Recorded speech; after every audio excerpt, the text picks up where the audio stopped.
Hello everybody, Infernape Shinjo here, and well, 2019 is officially over. Although granted, it's a weird feeling because I'm recording this before the year's over, but I'm posting this after the year's over, but whatever. This year certainly gave us a good chunk of anime to watch, and initially I was going to have this video be similar to the Crunchyroll Awards where I would pick a category and pick a winner for each category, but that doesn't really give me much to work with because I want to highlight everything that I watched, and at the same time I feel like I'd be picking the same show for multiple categories. So instead what I'm going to do, I have a list of all of the new anime that I watched from this season, including sequels, and I'm going to give my thoughts on each one, as well as include anime that I started this year, but haven't finished. This is certainly going to be a long video. I don't know how I'm going to split this up. I might have it be 2 seasons in one episode, and have the next one be the other 2, but it really depends on how long it actually ends up being. And at the same time, there might be a chance that I spoil a show that you were planning on watching from this year. So before I start each season, I'm going to list off the anime that I have watched, so just to give you a fair warning. So for starters, we have the winter season, and if I have this right, I don't know off the top of my head, but I think the winter season was the one I watched most anime out of the bunch. I'm not sure if it's just that they wanted to start the year off with a plethora of good shows, or it's just that I really wanted to watch anime. So for starters, we have Rising of the Shield Hero. And this one I did talk about in my review of it, but overall my points I feel remain pretty consistent. It's a good show, but after the whole shock of everything that happened with Naofumi in episode 1, it kind of, I don't want to say takes a step back, but it doesn't really get in the limelight. It's almost like they had that scene in the first episode just to get people talking about it, and then after that couldn't really deliver much. Now it's a good show, but it's kind of generic at the same time, because it's one of those things where, oh, we have a hero who's an outcast, but this time he turns more of a villain role. Although it would have been interesting for me to see him face off with the other 3 heroes where Naofumi is in a villain role, just personally. And on that note, let me talk about the other 3 heroes. Although to be honest, I can only remember, what's his name, Motoyasu with the spear? I can only remember him just because he's always around with mine. I can't even remember the other 2's names. And that's the problem I have, because after the first episode, it just turns into the other 3 heroes are just stupid. Even Naofumi mentions in one of the later episodes, these other 3 heroes are so incompetent. And at the same time, the only other issue I can see is that everybody just blindly follows the king and mine. Although, I guess that's hierarchy for you. It's a good show, but at the same time, the characters do change, but they don't change. I mean, Philo definitely gets development, but a majority of Raphtalia's development, outside of her backstory with her village, is I like Naofumi. Kind of like Serena in Pokemon X and Y. So up next we have The Promised Neverland. Oh boy. Remember what I said earlier about trying not to spoil things? This is going to be a test of my endurance. It's a very good show. Now I feel like I'm going to be saying that a lot in this video, but this is probably one of the highlights of the show, just from concept and animation and the whole idea of the show, which is concept, so never mind. The episode 1 twist, which is a trend in this season because there are 2 shows back to back that have a twist at the end. Although I like this show, the whole part near the end of, haha, you thought that you were 2 steps ahead, but I actually predicted this. It just turns into a weird sort of battle of wits where, come to find out, all of this was already planned, so it's kind of weird, but I can kind of see it working. The way this show uses its horror is really good. Not to mention that opening song, kind of pun related, it is straight fire. And the way that the show ends is kind of out there, but at the same time, I can actually see it happen. Because you gotta remember, these are a bunch of kids. And if it wasn't for an anime that would come later on this year, I feel like this one has a good shot for anime of 2019. Following that, we have Mob Psycho 100 Season 2. Now, strangely enough, I caught up on the first season like months before the second season was announced. So it was like I was going back-to-back seasons. Obviously, since it's Mob Psycho and Studio Bones, it's bound to be a good show, and it definitely delivers on it. The whole scene of Mob being defended by the Body Improvement Club is like one of the highlights of the season personally. And I know a lot of people are going to say that big fight near the end of the show was good at the same time. I just like how the Body Improvement Club would literally die to save Mob. And not even mentioning Mob and Reagan's little 2-3 episode arc is really good and gives Reagan some much needed character development and actually makes you want to see him succeed. Although I think a lot of people probably liked him in season 1 already. I would say this is one of a few anime that has a first and second season that keeps consistent quality and consistent storytelling. We'll get to that later. Now, I'm gonna try not to make this video turn into a hot take video, although I feel like I might have already done that with talking about Raphtalia. But I'm gonna go out on a limb, even though not many people will probably agree with me, but I'm gonna say Kaguya-sama Love is War is my anime of the year. I know people are gonna say, well, how can you say Kaguya-sama is anime of the year when we got stuff like Promised Neverland in the same season and Kimetsu no Yaiba down the line? And well, I just like comedy. That's really all there is to it.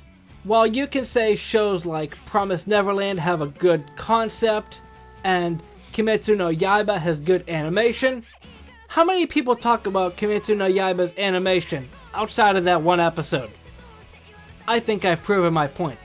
Kaguya-sama keeps good, consistent animation and dialogue that is just hilarious. Chika definitely steals the show, I will admit that, but the way all four of the main cast bounce off of each other is just great. Now, the whole idea of, what's his name? I can't remember the guy's name. I think it's like Shinome? Or no, it's Kaguya and I'll call him President. Everybody calls him President most of the time anyway. But the whole idea of those two deciding, oh, I really like this person. I'm gonna make them confess to me first because I don't want to be on the losing side.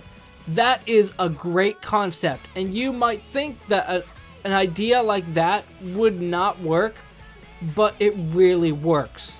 You can see similar things with how everybody's overthinking everything. It's just like, haha, you thought that you had the upper hand, but I did instead. Kind of like Promised Neverland. I can see a sort of Death Note style to it, even though I haven't watched Death Note. But it works here since it's done for over-the-top comedy. Now, like I've been saying, I really like this show, but it's primarily comedy. I feel like if you would ask me overall, I would probably still say Kaguya-sama, but I have a preference towards comedy shows. Now, action is a different story because there are different forms of action, but not everybody wants to watch action all the time. Not everybody wants to watch pure sappy romance all the time, which is funny because I'm looking at the next two entries here, but everybody loves to laugh. And the fact that you never know what's coming, unless you've seen it already, makes it all the better. And I'm so happy it's getting a second season. I will be reunited with Chika soon. And there you have it, witness. That is my opening statement. So let's move on to the next one, which is Domestic Girlfriend. Oh boy. So, funny story, when I was writing out the notes here, I actually forgot the main character's name. I think his name is Natsuo, I want to say. I'll probably just call him MC just to make it easier. The only character I could really remember was Rui, which is kind of weird. Although it makes sense since I like characters with blue hair most of the time. But this show is an absolute dumpster fire. But at the same time, I can appreciate what they were trying to do. Like, in the arc of that guy cheating on his wife or something like that. I can see what they were trying to do. But they could have gone about it in a much better way. I would have liked it better if, after the incident that happens in the first episode, instead of finding out, oh, now he is related to the two girls, instead just find out, oh, Rui goes to my school, and they interact with Hina, and it just turns into that. They didn't have to throw the whole incest thing on it. That just makes it weird. Although, I guess there is probably a market for it, so I can't really fault it that much. But I watched all the way through it. If they get a second season, I'm not going to be watching it. But I think the only redeeming thing this show has is the opening. And I feel like not many people are going to argue that. So coming off of a trash romance like that, if you could even call it romance, we have the quintessential quintuplets. Which this is a better way of handling a show like this. Because we have 5 siblings who all have the same eye color. They're all quintuplets, obviously. I'm great at commentary. Can you tell it's been a while since I've recorded? But it's my favorite romance of this season. But there isn't much romance that I actually liked. You could argue Kaguya-sama is, but I strictly want to call that mainly comedy because the romance takes a back seat. But honestly, outside of the whole teases and everything, there isn't really much this show has for it.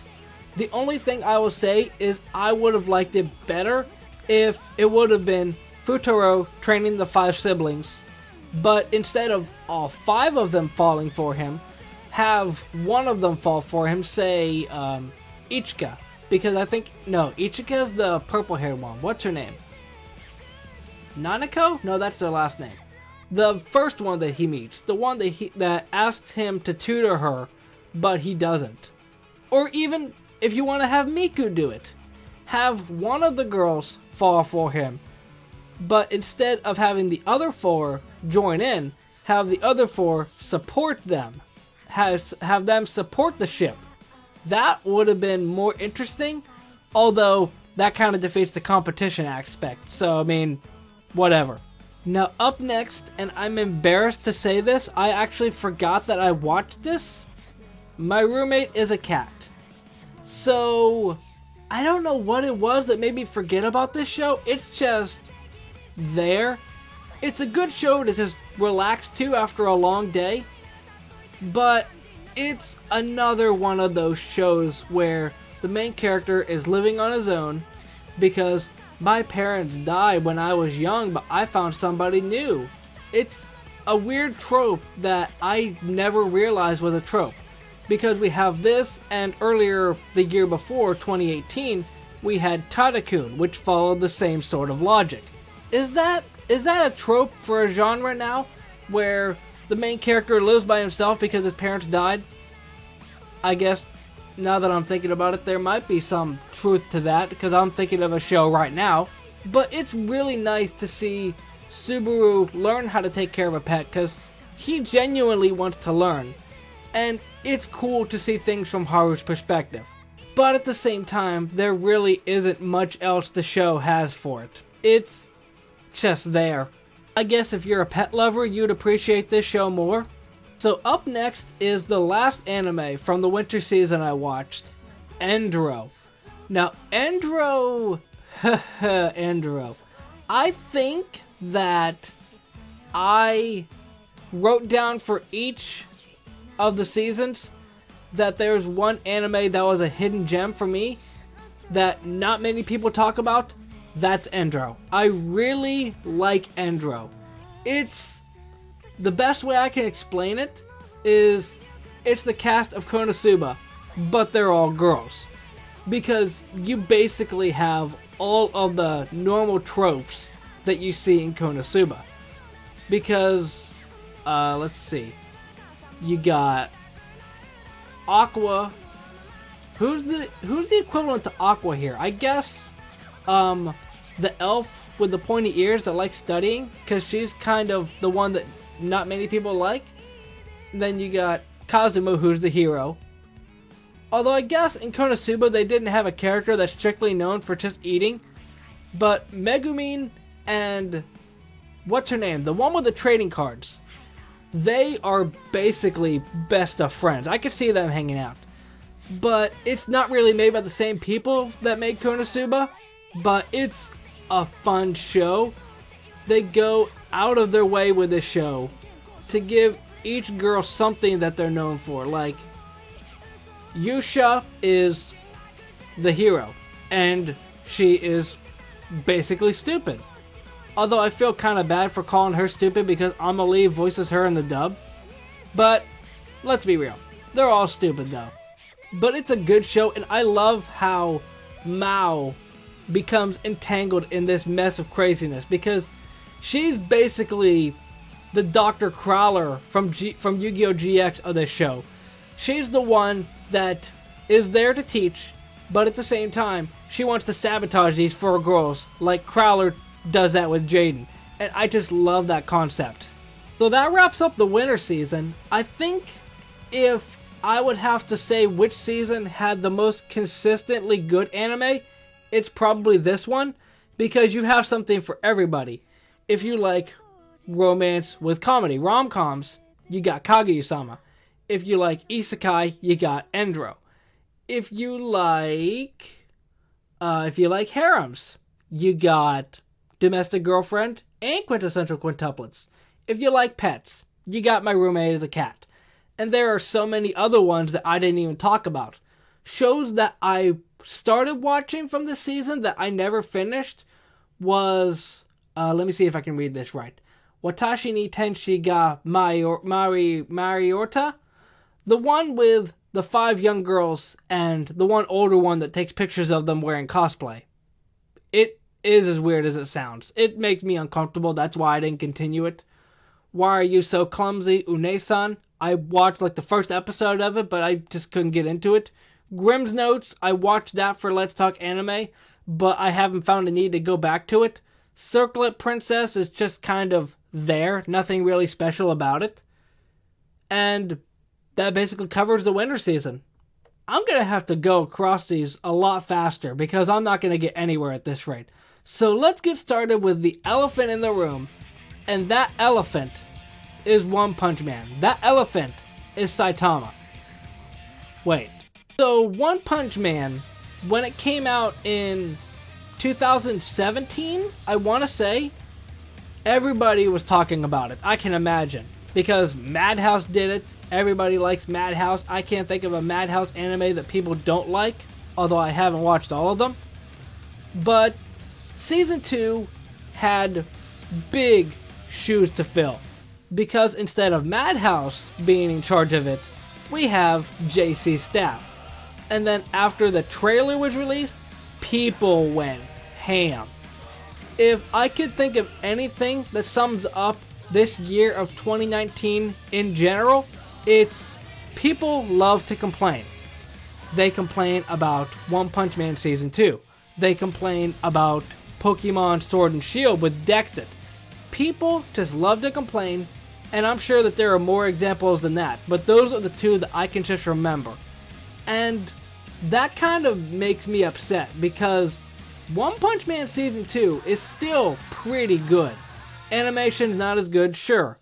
But how many people are going to walk away from an anime thinking, oh, that animation was good? Or instead, are they going to walk away from it saying, I really liked that character. I really liked how they played that out. And that's upsetting because you can't even say, oh, I liked One Punch Man Season 2, because people will give you that weird look like, you actually liked One Punch Man Season 2? That animation is terrible. And honestly, and I feel like I'm gonna get a target on my back for saying this, but I personally like this more than Season 1. Merely because Garo is here. Garo is, I think, my brother's favorite anime character, next to Future Trunks from Dragon Ball Z. And I can see why. Garo's an interesting character. He calls himself a monster. And he's just here to destroy everything and ruin people's days. Now I know, it's blasphemous for me to say that I like this show, but I don't care. Now everybody, put your hands together for Kimetsu no Yaiba, your 2019 anime of the year. Okay, let's cut the crap. So, I saw on the Funimation YouTube channel a couple of days ago that out of all of the anime from this year, I think that people picked Kimetsu no Yaiba as their 2019 anime of the year. And I can see why they would do that. It's good. It is very good. Ufotable or Ufotable, however you pronounce it, did a good job animating this show. Lisa did a good job singing the opening. But at the same time, oh no, hold on. It wasn't anime of the year that people voted this on. It was anime of the decade. Hold on, my mistake. I'll probably edit something in so people don't start commenting that. But yeah, people call Kimetsu no Yaiba the anime of the decade. And I saw a lot of people, big and small, saying, it's almost like they don't know the anime came out after 2019.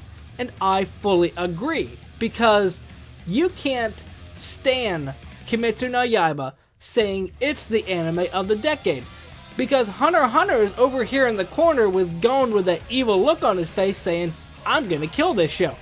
You can't say Yaiba is a good show when we got Hunter x Hunter. Hunter x Hunter is miles better, but let's not talk about that because that's a video for another day. But like I touched on earlier, this show is good. It is very good. But outside of episode 19, isn't it bad that I remember the specific episode number? Outside of that one episode with that one scene of animation, how many people talk about this show outside of that? It's a good show, but don't get me wrong. But at the same time, people need to stop just standing a show just because everybody else is talking about it. Like, Yaiba's good. All the characters are good. But the fact about me wanting to say, oh, I really like Kimetsu no Yaiba, will get people looking at me saying, well, of course you like Kimetsu no Yaiba. Everybody else does. And that's just like a herd of sheep. They all like the same thing. And it's kind of like nobody has any unique taste. It's a good show, but the fact that everybody likes it makes it less appealing, you know? But that's enough of that. Let's go on to the next one, which is Bokuben Season 1, which is actually funny because how many anime that are new from a year get a Season 1 and a Season 2 both in the same year? I can't think of any other ones besides Bokuben because that feels like a very small margin that someone could do that. At the same time, this is a very generic show, but I really like it.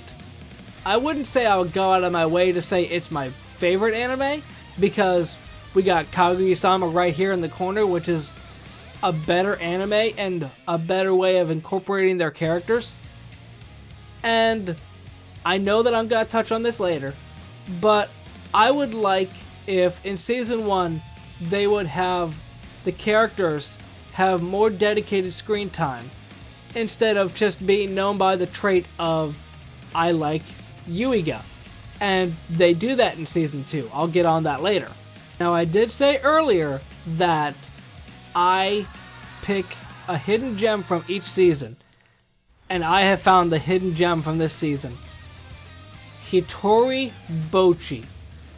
I couldn't find like a direct translation. There are 2 different options, but essentially it boils down to Hitori Bochi's life of being alone or something like that. Basically, this show, there's not really much that you can spoil. Basically, we got Hitori Bochi, which is a pun in itself because that translates to forever alone or something like that, like the meme.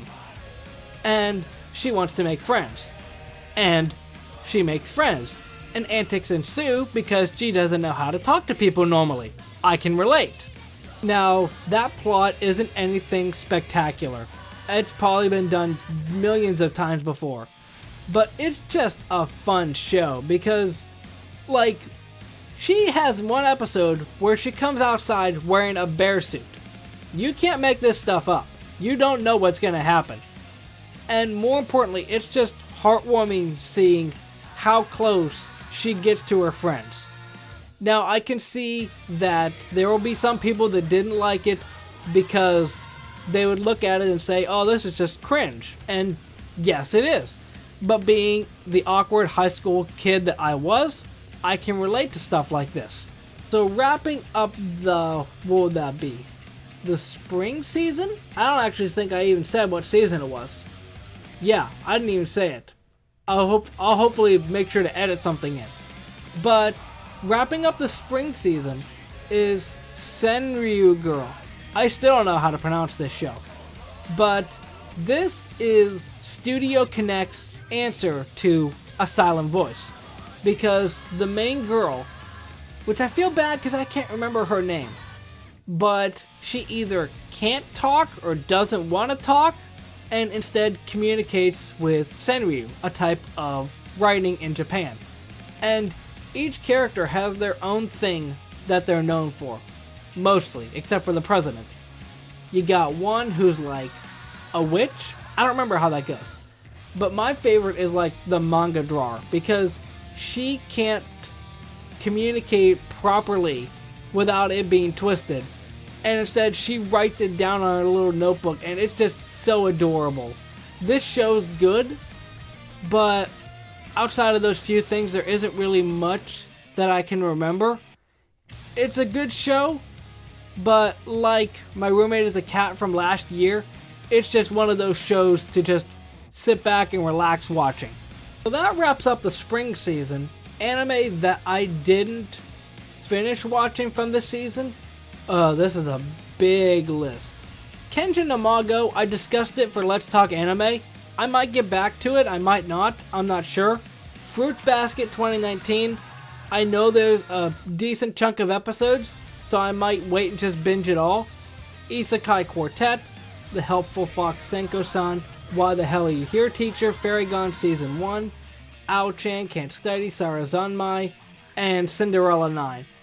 The reason I watch all of these is a combination of Let's Talk Anime, because I heard a friend talking about it, or because I was interested about it myself.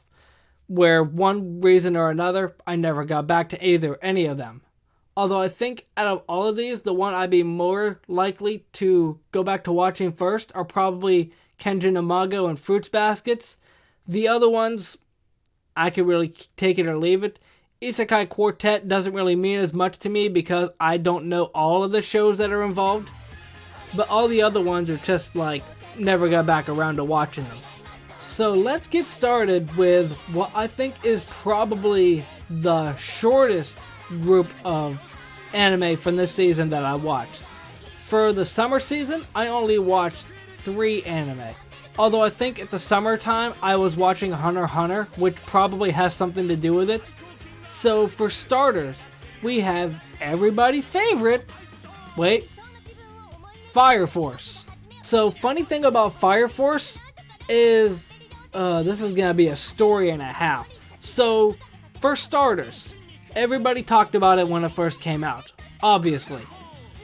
But after, I believe it was the KyoAni fire that happened earlier this year. Obviously, since this show deals with fire, they postponed one episode 2 weeks, or at least a couple of episodes. So this show definitely came out at the wrong time. But at the same time, just now, the end of the year, they posted like the last 2 episodes back to back, and I finally finished watching it. And from what I can see, I will say it's a really cool show. The whole religious undertone with it is kind of jarring for me, but I can see what they're trying to do. It's a little bit hard for me to catch up with, but I can kind of see what they're doing. The only problem that I have is, well, 2 problems technically. First problem, they had such a rocking song with Mayday, and they ruin it. They massacre my boy with that animation. The animation's not good, but it's not great. They could do so much better. I was hyped when I heard the song, but the animation just ruins it for me. The other problem that I have is kind of like Yu-Gi-Oh! In some aspects. It has problems developing the female cast. Because we got, let's just take the 3 main girls, because those are the 3 that I'm mainly talking about. Starting with Iris. She doesn't fight for herself. She doesn't fight at all.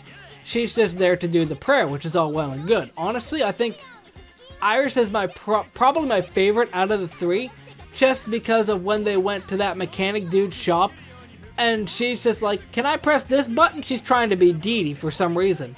And near the end, when everything's going to crap and Dr. Giovanni is taking over, the mechanic guy is just like, Iris, press those switches! And her eyes light up. It's hilarious.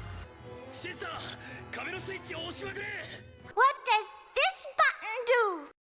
Although that one moment is basically her whole thing. Obviously, I think she gets kind of overshadowed by her older sister, which is kind of unfortunate, but whatever. Then Maki and Tamaki. Those 2 are the ones I would have loved to see more of.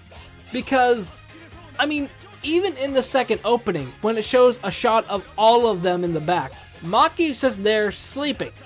She's sleeping on this show. She doesn't do much near the second half of it. She has like 1 fight, and that's basically it. Near the second half of the show, it just turns into the Shinra and Arthur show, which I get kind of makes sense because Shinra's looking for his brother and whatever, so I guess that's okay. But Tamaki. When I talked about Fire Force before, somebody said that their favorite character is Tamaki. And I like Tamaki too, but the fan service. The fan service with her is not good. It would be different if they did it for laughs, which they do. But when you have a serious moment like Shinra taking down that guy from the same district that she's part of, they ruin that with fan service for her. Near the end of the first season, when Tamaki's having that battle with that guy in the Nether, it's ruined. It's just that big battle, that big development where she was just supposed to be like, I'm gonna prove to Shinra I can do this. It gets ruined because that guy fondles her breast, and it's just like, why? Why couldn't they just let it be good? Why couldn't they just let her fight on her own without a scene like that? Because that's just disrespectful, in my opinion. I know fan service is all well and good, but when you have a serious moment, no, that is not good. But it's a good show. It certainly has potential for a second season. Actually, it is getting the second season, so never mind. It's a good show, but the female cast needs some work. So next we have How Heavy Are the Dumbbells You Lift? I would say this is a hidden gem, but Jax Blade talks about it, so I guess it really isn't. This show is something else. It's educational and it's comedy. It's something I never thought that I would enjoy watching, and I know all the memes of, oh, now all these out of shape weebs are gonna exercise. Haha, that's hilarious. That's honestly, that's probably like the highlight of it. And all of these girls in the show have at least one thing that they're known with. Obviously, Hibiki is the main girl, so she's gonna have more development, like she can eat a lot but not gain weight or whatever. Akemi, I think Akemi steals the show. She's just so unhinged, it's hilarious. Unfortunately, the other two don't really get as much, but this show is just off the wall that you don't really care much anyway. The characters are all zany, and I'm not sure how accurate their exercises are, but if it actually makes people start to exercise, good on it. And I just love the interaction that the whole cast of girls have with Machio from the start of the show near the end. Because at the start of it, it's just like, they're looking at him, okay, he ripped his shirt, that's super weird. And near the middle end of the show, they're just sitting on him while he's posing like a bench. That's just gold. So the final anime that I watched from this season, which I would proudly say is the hidden gem of this season, is Kanata no Astra, or Astra Lost in Space. This is a good show. If you like space, it has it in the title. There you go. If you like suspense, it has suspense. There's supposedly a traitor on board, which they find out early on. Which one could it be? They have development in spades for all of these characters. Each one is known for something. Like, I discussed this episode, or this show, in another video of mine, and I was able to name off each and every one of their cast, of this cast, and what is known about them. I'm not going to do it here because that's too much time, but I like how they use the suspense of thrill of trying to find out who the traitor is. And after a while, you start looking at all of the cast and think, I could see this person being the traitor. I could see the motivation that they would have. But at the same time, it's a big cast of characters, so not everybody's going to get equal screen time. And the only other negative I can see, which is also a positive, it wraps everything up nice and neat and finishes the show with a good conclusion. But unfortunately, that leaves very little room for a sequel. But if you're looking for a show that is not open-ended, here you go. So that wraps up the summer season. The anime that I wanted to watch, but I never finished, is Dr. Stone. First of all, people wanted me to talk about Dr. Stone for a while. And I watched the first 2 episodes. I can't remember the dude's name, the sidekick to Onion Head. What's his name? But Senku. The sidekick to Senku. I just didn't like him because he's literally just screaming. And I didn't like that. Now, if it gets good, I might go back and watch it. I'm trying to finish up everything that I'm watching at the moment, so it might be a while. But if it's good enough for me to warrant talking about it again, I'll do it either in a Let's Play video or make a special discussion about it. Vinland Saga. I like both of the openings, but I just don't like historical stuff. That's mainly the reason that I never finished it. Arifureta, discussed for Let's Talk Anime. It isn't really anything spectacular, but I'll go more in detail on that with Let's Talk Anime. Magical Senpai, I feel like it will be something that I would enjoy, but just never got around to finishing it. Skilled Teaser Takagi-san Season 2. I liked Season 1, but the Season 2 is just a lot of the same, which a lot of people will probably like, but I just couldn't bear finishing it because it's the same stuff every single episode. Oh, Takagi-san wins again. Okay, great. And it doesn't really try to affect the status quo.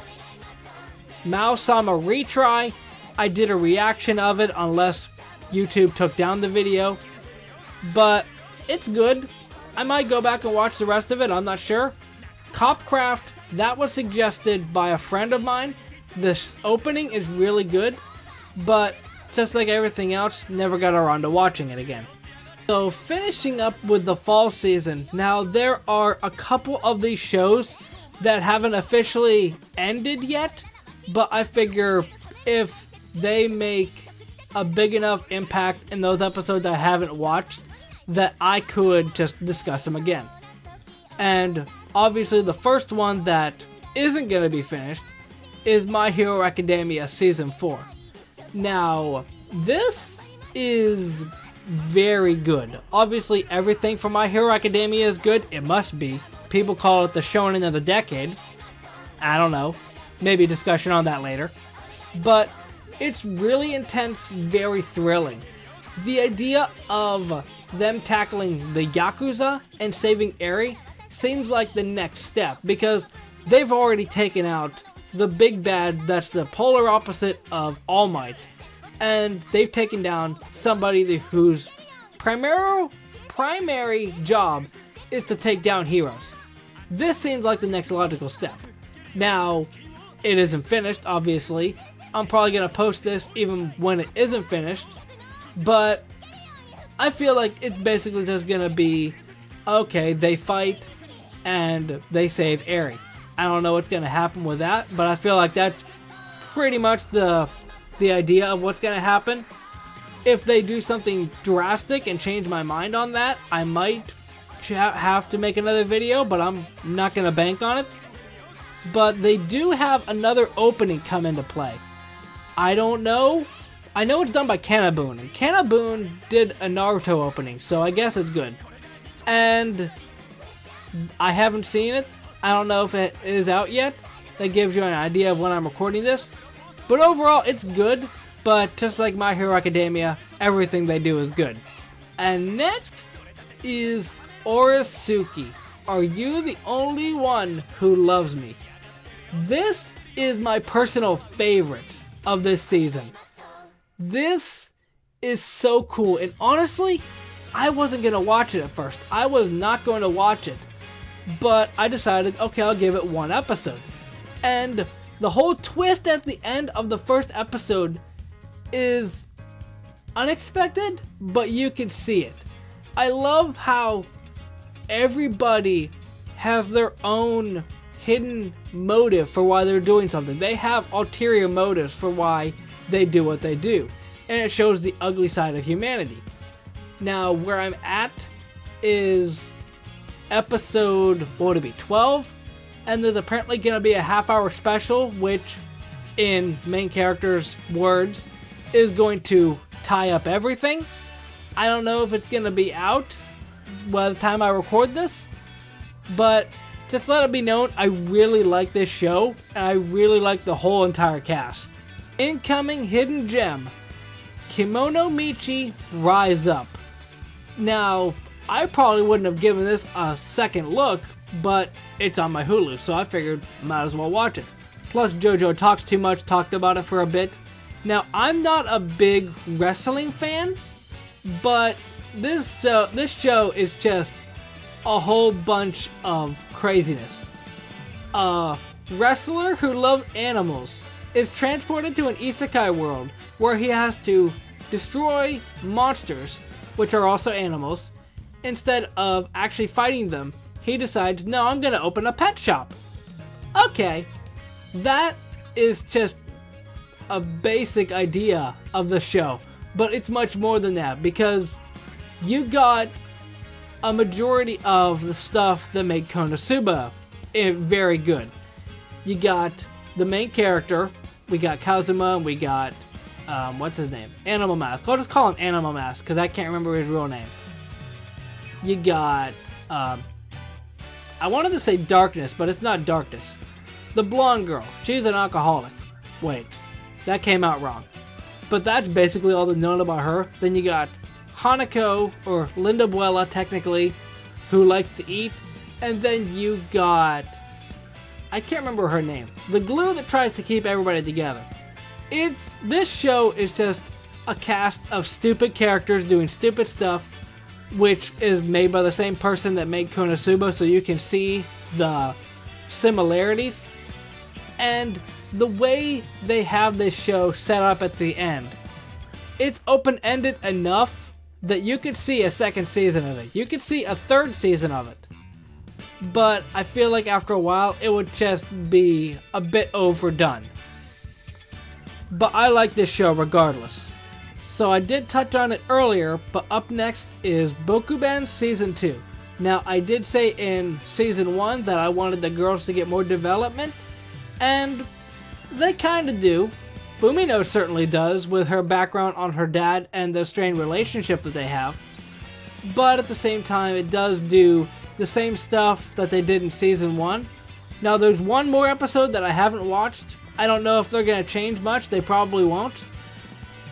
Although, now that I'm thinking about it, the last episode had Fumino and Yuiga kiss indirectly because of the mask that he has on, so I don't know. They're probably not going to do much in one episode, but it's a fun show.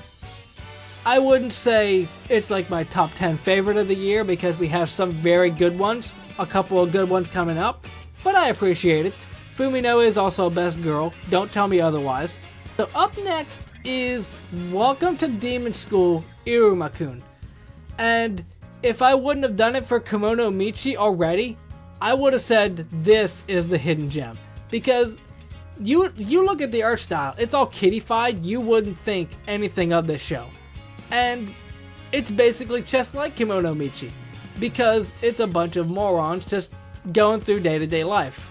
So I wouldn't call this a spoiler since it happens in the first 15 minutes of the first episode. You got Iruma-kun, who is basically a doormat.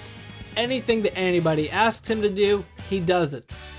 And his parents are super lazy. We never meet the parents, but they tell us that they're super lazy and have their son do all the work. They sell their son to a demon, and he attends a demon school. I have never heard a premise like that before, and I love it. It's just so out there, but I love how they do it. There's a whole bunch of fun characters, especially Clara. Clara is my personal favorite, although a lot of the characters are so fun because they know nothing of the human world. Although there are those times where Iruma just accidentally does something right even though he doesn't know what's going on. And if he's just gonna Mary Sue his way through everything, it might be a little less interesting. Although it has been shown that he can actually do hard work with something that he wants to accomplish. But it's a good show nonetheless. I would highly recommend it if you have the time. So up next we have After School Dice Club. Now this one, I also saw somebody talk about this one in the comment section of one of my videos. And this show is fun. I wouldn't go out of my way to say it's my favorite of this season. I would say at least top 3 favorite from the season. But it's all about 4 girls enjoying games. And it's kind of cool, especially around the time that it comes out, because they're talking about enjoying games of any kind and not being super uber competitive. It's just like, I'm going to destroy you. Especially when you got Pokemon Sword and Shield coming around the same time. I'm not sure if that was on purpose, but nice correlation. Although the fact that it was only 12 episodes made it try to split its retention between Miki and Midori, because you got Midori who wants to be a game designer. They have a couple of episodes that focus on it, and it leaves with a pretty decent conclusion that she's just gonna keep on working at it. But they try to split the time between Midori and Miki, who's just learning how to make friends. I feel like they could have done it better, but I like how they done it regardless, because there were just some parts that felt a little bit jumbled. But I like the show regardless. I love how the opening changes when the 4th girl is introduced. Up next, we have African Salaryman, and this show is just fun. It's a different take on a show like Aggretsuko, because it's a bunch of animals just working in an office. And that's basically it. It's just their day-to-day lives, either working in the office or outside of it. Now, Aggretsuko takes it more on how Japanese people are overworked or any sort of people in general. But African Salaryman just takes it and does the comedy route, which I can appreciate. Although I can see how some characters like Toucan would get annoying sometimes, especially Toucan, even though he's my favorite character. I don't know. I still have like 2 episodes left of it to watch. I don't think they're going to do anything groundbreaking with it, but I appreciate it. So finishing up, and this was actually on my list that I wasn't able to finish from this year, but finishing up, we have Cautious Hero. Now this one, first of all, let me just say, opening, very good. Very good opening. But I wasn't gonna finish this at first. I watched through like the first 5-6 episodes, and it's just like, oh, okay, Ryugen is just going to be destroying everything with ease. He's just going to be cold to everybody, and that's basically the show. So I didn't want to continue watching it. But I saw online that the show apparently got better, so I decided to finish watching it. And people were right. I really liked the ending, but in my personal opinion, it's not worth trudging through the first half. But you can see why Ryugen does the stuff he does. Especially the ending, the way they handle it. I would have liked if they would have just done a permanent death, but the way they do the cop-out at the end is just teasing for this to get a second season. It's a good show, but I wouldn't say a great show, mainly for the first half of Ryugen just being, I don't need you, I don't want you, you're a worthless goddess, just demeaning everybody. And that's just like, no, no, no. So the shows that I wasn't able to finish from this year are Beastars. I know a lot of people probably like Beastars. It is getting a second season. Didn't I say to make my abilities average in the next life? I really like the opening. Haven't gotten back to it yet. Ascendance of a Bookworm. Again, really like it, but haven't gotten back to it yet. High Score Girl Season 2. I'm waiting for the whole season to finish up so I can binge it all. But that's basically it. I would say if I'd have to pick a season that had the most consistent anime, it would be winter. Because like I said earlier, you got Kaguya-sama, you got My Roommate is a Cat, you got Mob Psycho Season 2 for crying out loud. Although if you guys will be interested in me making like a top 5 of the favorite anime from this year, I can do that. If not, I'm not going to worry about it. But that's going to be the video. I'm not sure if I'm going to cut it up into 2 parts. I might just leave it at 1, depending on how long it is. But let me know if you enjoyed this video. Let me know on any of the anime I talked about. What were your favorite anime of this season? All that stuff, like, comment, subscribe. It's been a while since I've recorded, so I'm not sure how to end this. Momentai.